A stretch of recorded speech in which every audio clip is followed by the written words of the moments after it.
Hello, my pastor friends, and welcome back to another episode of the Carffice Podcast, my car office. I'm your host, Greg Grove. Please buckle up and enjoy the ride. We're back, episode 9. Here we are, only one away from 10. Just one away, everybody. Isn't that crazy? It's crazy for me. Maybe it's not for you, but that's okay.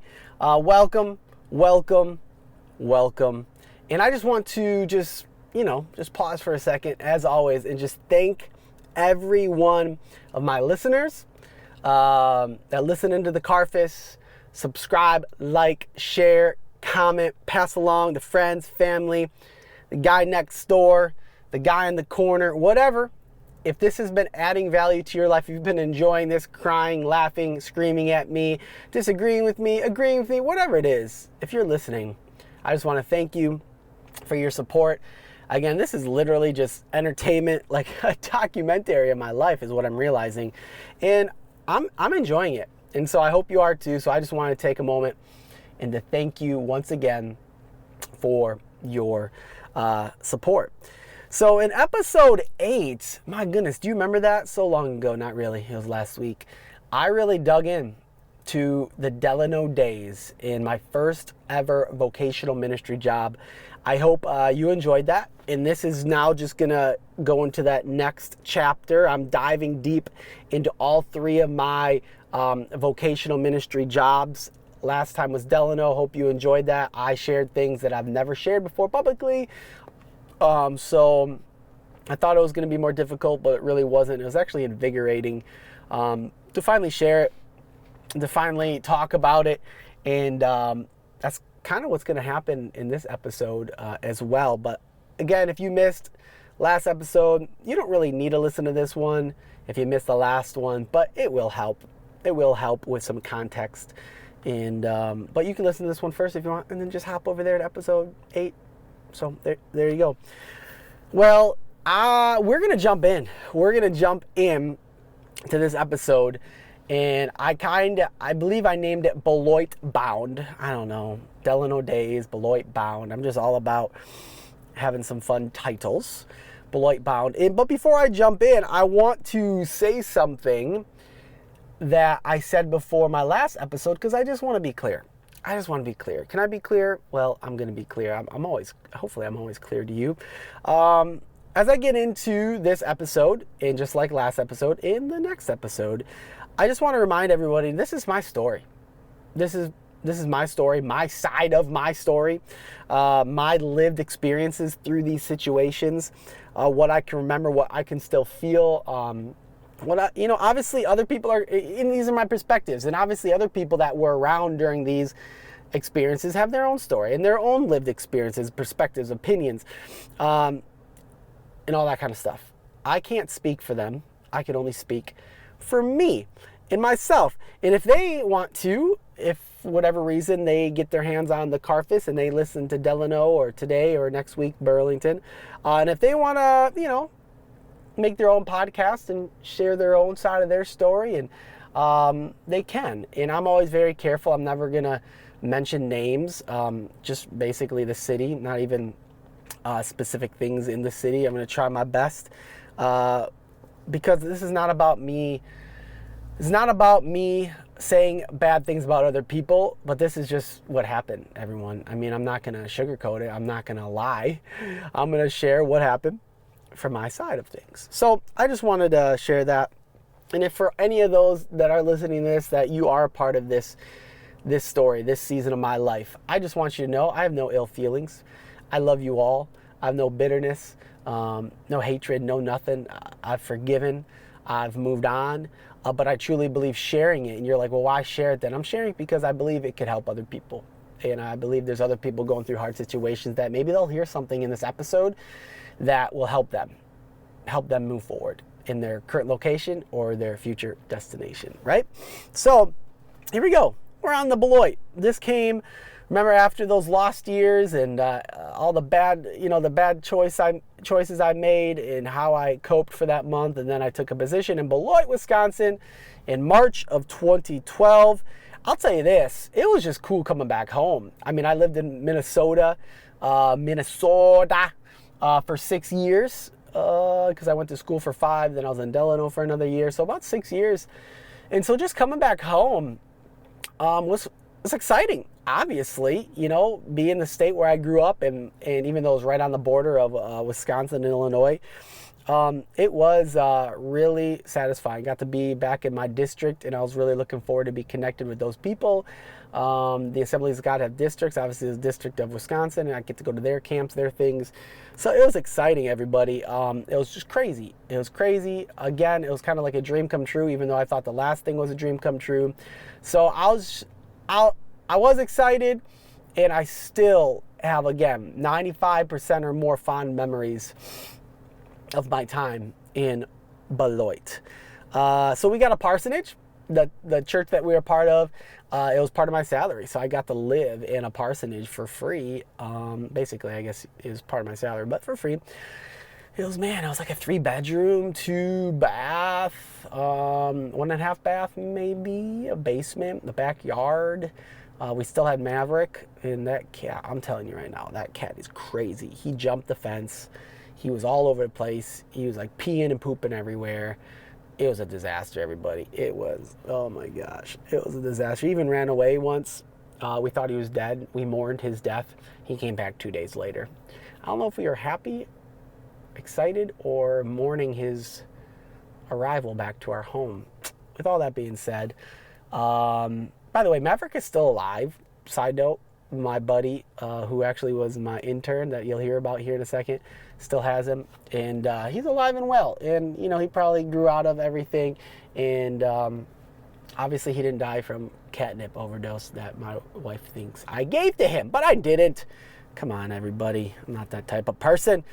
But parsonage, new church. The church just built a new addition to the church. I don't even remember the time frame.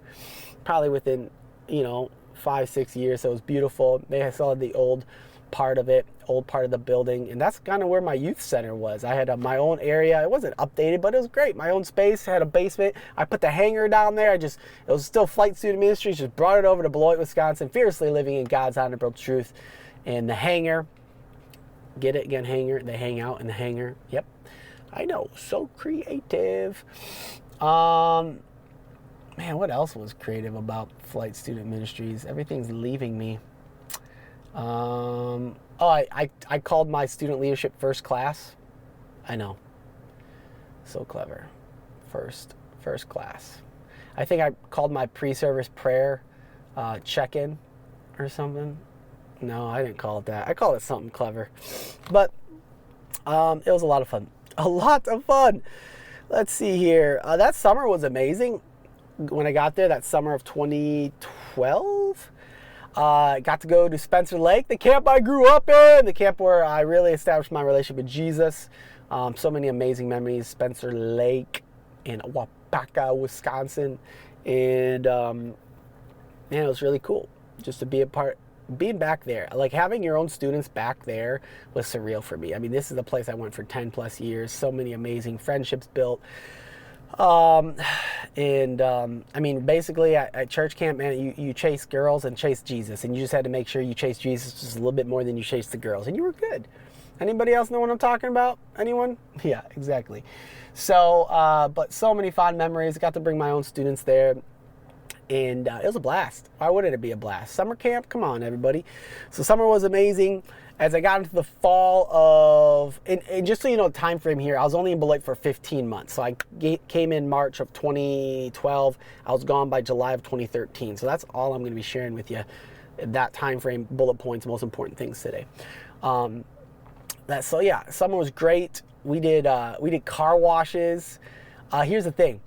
I came from my place in Minnesota with a really nice youth budget. Like it was already built in. Came to Beloit, no youth budget. I had to build it from scratch, which again, either or, it really taught me a lot. I'm really glad I had both and, because it taught me how to just budget and spend wisely. And so we did car washes so the students could go to camp, building budget for the youth so we could do different outings. And so, man, we had a car wash every Saturday. every Friday, Saturday, and Sunday sometimes. So different fundraisers, and just busy. I mean, 40 plus hours a week, just go. It didn't matter. Almost every night of the week. We didn't have kids yet, just Maverick. He wasn't no kid. For all you cat lovers that consider your cats kids, no offense. Man, summer was great, and just a lot going on during the summer. And let me see, got into the school year, got involved in the middle school, high school. Had a really big group of middle school kids, not as many high school, group of 7th and 8th graders, not that many older classmen. So I was more involved with the middle schoolers because we building that up. And but had a good, well-rounded, came in about 15 students. By the time we were gone, we had run about 40. So again, almost tripled. And God was just good, just making an impact. Students did an amazing job just telling their friends about Jesus and discipling. And so let's see here. What else was important and good during that time? Football games, obviously, in the fall was fun. Just being involved. I did not get a chance to get involved with the wrestling team. I did go to one wrestling meet. Just couldn't swing it. It wasn't good. I can't remember why it didn't work. It was hard to get into the Beloit school district. I remember we did like prayer walks around the buildings, around the middle schools, around the high schools. We just walked and we prayed with the students. But it was harder to get into the Beloit school district than it was in Minnesota. But it was still good. Really involved. Students did an amazing job with so many things during that season of life. And I also helped with the kids ministry a little bit. My wife did. I led worship. I forgot to mention this. In Minnesota, I led worship. I helped lead worship on Sunday mornings. Also led worship every Wednesday and preached every Wednesday. Literally, I was preaching and leading worship every single Wednesday night in Minnesota. And did the same when it came into Beloit. I was on the Sunday morning worship team. And then I also led worship and preached every Wednesday. It was exhausting, but it was fun until I was able to build up teams in both areas a little bit. So, but I have a heart for worship. I started worshiping, leading worship in high school. Got a guitar, acoustic guitar, lead acoustically and sing. I'm no American Idol, but I have a big family background. Played the trumpet, like I told you in the last episodes, and I've written music with my guitar. A lot of music. I've written Courtney 3 songs, by the way. I've recorded them. Still want to write her and the kids more. I always said I'd write her whole album. So, I'm just some sidetracks there. We'll come back to Beloit now. Okay, sound good? I had a great youth team, students, great leadership team. I love my leaders in Beloit. All you leaders out there, you know who you were during the Beloit. If you're listening to this, you guys are awesome. I also had an intern, called him my wingman. Get it? My wingman, because flight. We created some really fun material, some videos for the youth group on Wednesday nights. He was amazing. One time, I was feeling sick on a Wednesday. I threw up in the bathroom before I had to go preach, like everywhere. It was like one of those single bathrooms, like handicap bathrooms. It was just me in there. I had so sick. I threw up over the walls, on the ground. Can you just picture that? Yeah, it wasn't like on all the walls, just a side. And he actually went in there without me even asking. He cleaned up the whole thing. That's what kind of intern he was. He was amazing, and he still is. He actually is still leading as the current youth pastor at that place after I departed, and he's been there ever since. So shout out to you. You know who you are, my wingman over in Beloit. We're still friends. We still talk to till this day. Just so many awesome relationships with families, with students, and still talk to people from Beloit till this day. Just a lot of, like I said, a lot of fond memories, and it was a great city, a lot to do. Had a beautiful park. I forgot what the park was called though, but it was beautiful. And we did a lot of different events. We did all-night event, I believe, in the summer, maybe in the fall. No, it was probably in the summer. All-nighters, my goodness, all-nighters. Those will be in hell, everybody. Literally. I don't know. It's like a meme. It really is. I don't know why we do all-nighters. I did when I was young. But they're crazy. They're kind of stupid if you think about it, like in a lot of different ways. But they're fun. Just get a bunch of hormonal teenagers getting grumpy and tired about 2 a.m. and You tell me how fun that is. And then feed them all the sugar and pizza. Okay, so we did Halloween events. We had a Halloween event. What was that called? Dang, I had such good names. Now I can't remember what the Halloween. We brought in a rapper, though. Christian artist. You know who you are if you're listening to this. It was great. Oh, it was called Fallout. That's what it was called. Fallout. It was great. Got a lot of new students coming that handed out candy, gifts, all that kind of stuff. Let me see. Oh, and then that winter, I think it was February of 2013, we put on a winter retreat called Rebuild, brought in a whole new band, some of my friends, some adults, and I put on my first ever winter retreat by myself. We brought like 60 students. It was a blast. Honestly, probably my favorite moments. Exhausting, so difficult. Preached the whole thing. Had a worship team lead though. One of the most exhausting weekends, most fulfilling in my time of vocational ministry. Just so much goes into it, and when it's all said and done, you see the impact. It was remarkable. So shout out to that time. Traveled with my youth team twice during that time. We went and served. No, that was later. I think that was later when I was in. Was that later? That was later. My bad. That was during Burlington days. So never mind. We'll come back to that. We'll come back to that. But here we go. Dun dun dun. This is where it shifts, everybody. Summer of 2013. Here it is. This is where things shift. Again, things kind of came out of nowhere.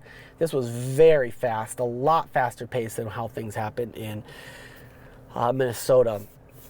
And it just stinks. It just stinks. So I'll just share the best that I can share. And I've shared this on other podcasts before too that my buddies have brought me on. But summer of 2013, things went south, more in July, beginning of July or June. I can't remember, end of June. So there was a young lady in our youth ministry, and she was going through a lot emotionally at home, separated family, stuff like that, and just unfortunate stuff. And she came to me and my wife after service on a Wednesday night. Maybe we had services on Thursday nights. Man, I can't even remember anymore. I will just say it was Wednesday.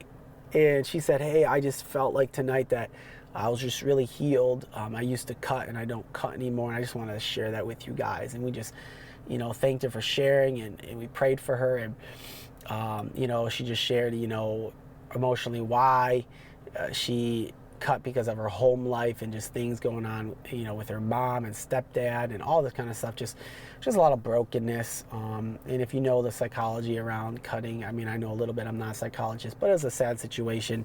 But she felt really freed from that and relieved from that. Well, about a couple weeks later, she came to my intern after a service and said, hey, I want to go home and commit suicide. So literally a whole 180, right? Well, again, cutting, which is not a mandatory report issue. I don't believe it is still today. It was back then, unless it's linked to suicide, but none of that was brought up.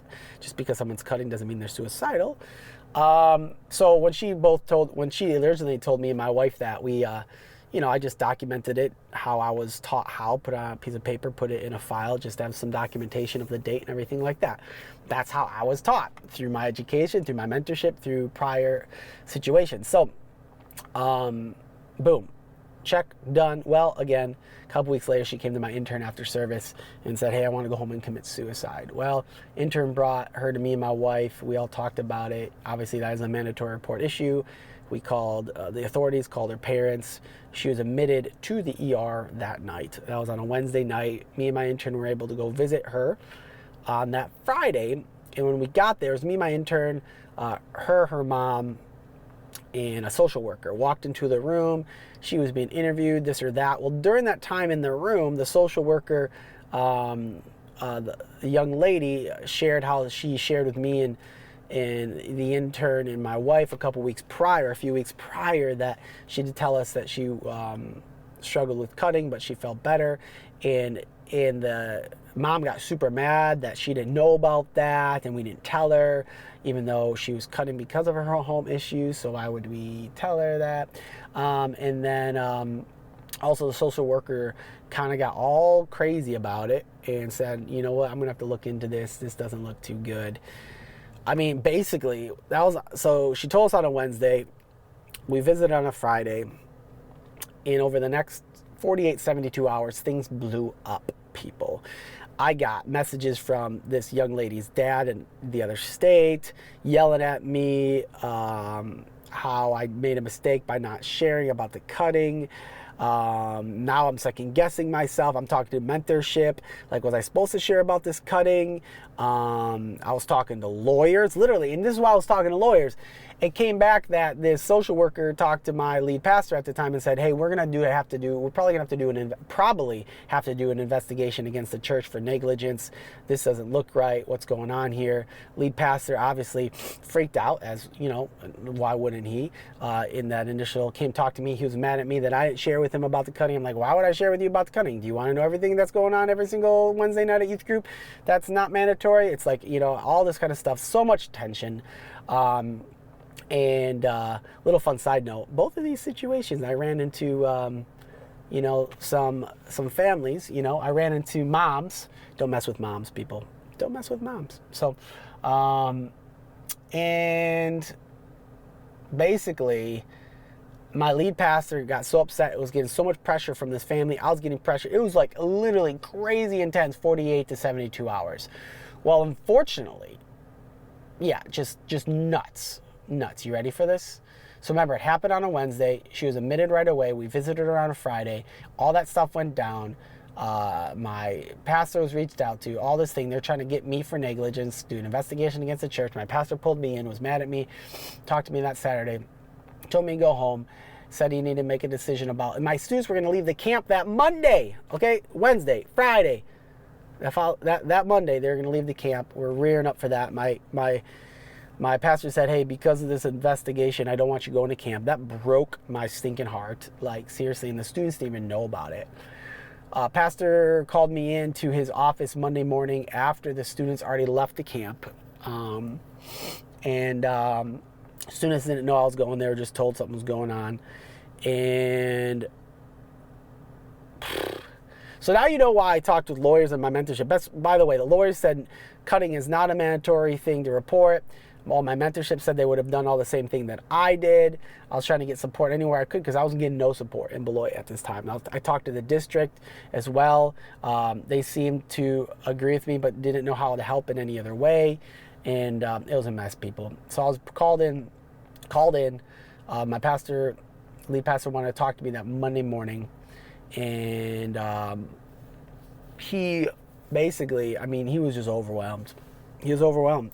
And I mean, I'll just say it the best way I possibly can. He wasn't in his right mind because all the pressure that was on him at that time and, you know, the potential investigation against the church. And he basically said, Greg, don't remember all the words, but he said, I'm going to have to let you go. And yeah, let go, fired, whatever, right there. Happened on a Wednesday, admitted, talked to them on a Friday. By that Monday, students went off to camp. I was let go. And I went home that Monday, cried in bed basically that whole week with my wife. We packed up the whole parsonage and we moved out by that following Sunday. I had to write a letter to the church, you know, couldn't say anything. Pastor read it to the church. Students didn't know what was going on at all. And it was literally one of the hardest weeks of my life. Couldn't be with my students. Loved Beloit, loved that area. It's almost like my heart got ripped out twice. It got ripped out in Delano and it got ripped out in Beloit. It's like 2 heart transplants. I don't even know how to. And it's hard. It was really hard. And I found out that when the students came home, the students were in one room from camp. They were in one room on that Friday, my intern, and then my lead pastor pulled the parents into another room and shared with them why I wasn't there and shared with them what was going on. And basically, I found out from my intern that the lead pastor at the time shared with the parents that, hey, we had to let Pastor Greg go this past week because me and him did not agree on certain safety measures with you and your kids. He was just covering his butt. I'm sorry. By the way, I'm friends with this pastor still and love him, respect him. We still talk, and we've reconciled our differences since then. I mean, it's been forever, but that's the truth of the matter. That's what he told him, and I didn't agree with. I found out about that.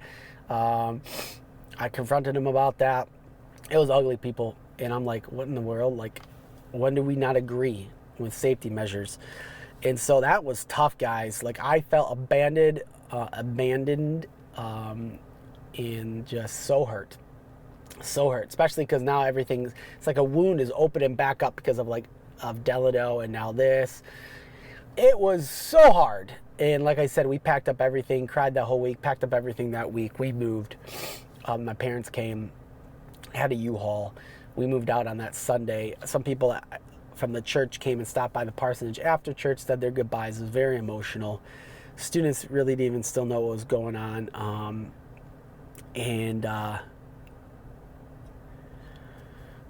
Just thinking back, it was just crazy. It was a crazy ride. And soon to find out. Oh, by the way, I forgot this detail. That young lady who wanted to commit suicide on that Wednesday and was admitted when this whole thing blew up, she actually still went to camp that Monday with the rest of the students. Just think about that for a second. Yeah, think about that one. She was released and was able to go to camp, but then I was fired that Monday. Still don't make sense, does it? But everything happens for a reason, right? So, kind of said that sarcastically, but it's real at the same time. Well, I mean, I was devastated, and nothing else I could really do. And we moved on from Beloit. And we moved in with my parents for the first time, because obviously we just moved out from the second time. Moved in with my parents the first time. That July of 2013, and that's when things started going downhill for me and my health. And I already did a whole episode, my death to life story about my health. That's when I got really, really sick. I was like pooping my guts out with C. diff on the toilet, and that's when my mentor from Kenosha called me and told me about the opportunity in Burlington. Again, he said, you're perfect for the job, no pay, but you're perfect for the job. And that's when I said yes to that. But in the meantime, guys, I mean, this is why I got so sick. I internalized all the stress from Delano, from Beloit, put it all together within 2 years, and that's when my Crohn's erupted. And it's crazy. It's just crazy to think about that my life was almost lost my life over the course of that next year because of all the stress and all the medical things I went from that was birthed through all the stress of what I went through in Delano and Beloit. So, it's a lot to process, guys. It took me a long time to be able to share this kind of stuff with people, even personally. Now I'm sharing it all publicly. I know they're crazy stories. Don't get me wrong. Like, it's not that I know I didn't share something that I learned from what I could have done different in Beloit. But the truth of the matter is, I don't know still to this day what I could have done different. From the first initial conversation with this young lady to everything that we walked through with her and her family, and, just apologizing and talking about, saying sorry to the pastor and any misunderstandings. And everything just happened way too fast and too impulsively that it's just nuts. And, things were drawn out a little bit more in Delano, but Beloit, it was just like boom, boom, boom, boom, boom. And it's just like, is this really happening? And, again, it just shows you that, don't put your faith in people or in the church, but in Jesus. You know what I mean? And again, I have restored as many of the relationships as I could in both areas. Also in Beloit, like I said, me and the lead pastor still talk to this day. He's apologized since. I have forgiven him.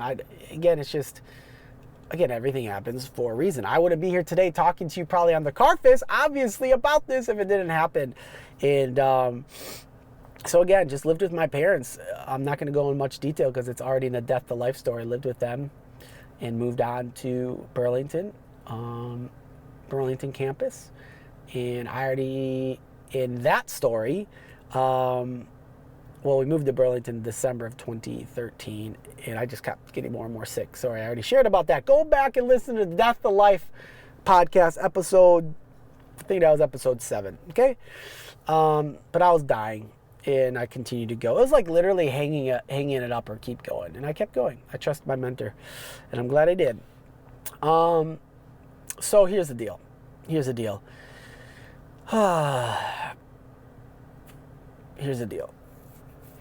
next episode, I'm going to go into Burlington. That might be a 2-part, maybe 3-part podcast. So, because remember, these 2 places, I was there for 10 months and 15 months. Well, Burlington, I was there for like 6 years.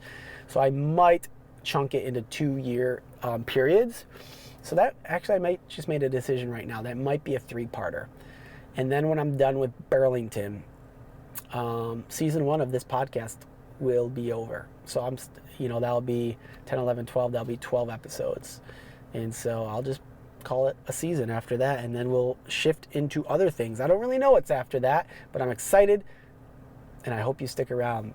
But next week and the next couple weeks after that, I will dive into Burlington, my vocational time in Burlington, all the good, bad, ugly, as much as I can share in this current season of my life. But before I go, I just want to pause, and if there's any young youth pastors out there, or pastors, or this might be for any pastor in vocational ministry, bivocational, if you're in the church doing missional work, whatever it is, I hope you heard my heart through this whole thing. Again, I really don't have any bitterness anymore. I had a lot of hurt built up. And yeah, when I think back to some things, can it still be hard? Absolutely. But like, again, if I met any of these people today that I went through the hardest stuff with, and the feelings, if they let me, I'd shake their hand or hug them or have coffee with them, get lunch, all that kind of stuff. Because there's no reason to hold on to that. That only hurts me. It's hurting me. It would hurt me more than it hurts them. So I'm past all that. But I just want to speak to any youth pastor out there, or young pastor, whatever pastor. And if you're going through a hard situation, get the support you need. Talk to somebody. If you're in a toxic situation, if you're in an uncomfortable situation, just remember, there's politics in the church. It's run as a business for a reason. There's no perfect church. There's no perfect pastor. There's no perfect anything. And so don't be surprised if you're hurt by somebody in the church or someone is closest to you. Remember, sometimes the people that are closest to you hurt you the most. And that's why we need grace and forgiveness, and we need to have conversations. We need to communicate with people. Remember, we can only control our response and not somebody else's. That's one thing I'm really proud of.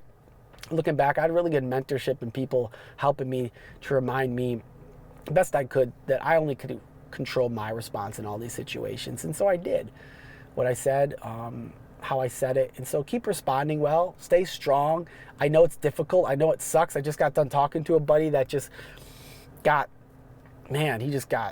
how do you say it? Just wrecked by his church that he was with for 6-7 years. Just totally dismissed him over something really dumb. Not going to get into it, but just should have never happened. Should have never happened. And things like that are happening every day, every week, every month, and we just don't know about it. And so I'm not saying this against the church. I'm not knocking the church. I love the church, meaning I believe the people of the church. I'm not. When I say the church, there's so many definitions of the church. A lot of people think 4 walls, but I mean, the church as people are important. But remember, there's a lot of work to do. A lot of work to do, and I think we know that if we are honest with each other, especially us pastor, vocational friends, bivocational friends. So let's keep doing the hard work and the heart work, and to do our best, serve Jesus and serve others without casualties. You know what I'm saying? Or if there are casualties, to respond well and love people through it. So just want to encourage anyone going through that rough time. If you need to talk to someone, please reach out. I'd be happy to jump on a call with you. Reach out to me, comment. It's not easy, and you need support in your life. So just wanted to close with a couple things and just say, first, again, this is my story, my experiences, my lived experiences, my opinions, my perspectives. Again, if you've listened to this and you have your own opinions, your own lived experiences, your own perspectives, that's great. You go share them. If you're a part of this situation in Beloit and you have your own opinions and you think I shared something wrong or with bad intent or whatever, go start a podcast, and you could go share your experiences in your side of the story if you'd like. All I can do is share mine. And if you want to have a conversation with me, just reach out to me. I'd love to talk with you if you fit that description. So with all that being said, get ready for Burlington, part 1 next week. That'll be episode 10, which is kind of cool. That might be a 2-parter or 3-parter, so buckle up for that one. And I just want to thank everybody again. This stuff is not easy to share. Obviously, it's not as emotional anymore because obviously there's no hurt or pain. Otherwise, you would have saw me crying. I was coughing a lot. I think I edited that out though. And something got caught in my throat, people. But just wanted to thank all my listeners again, your support, your grace, as I just share these tough stories from my past, and but how it shaped me to who I am today.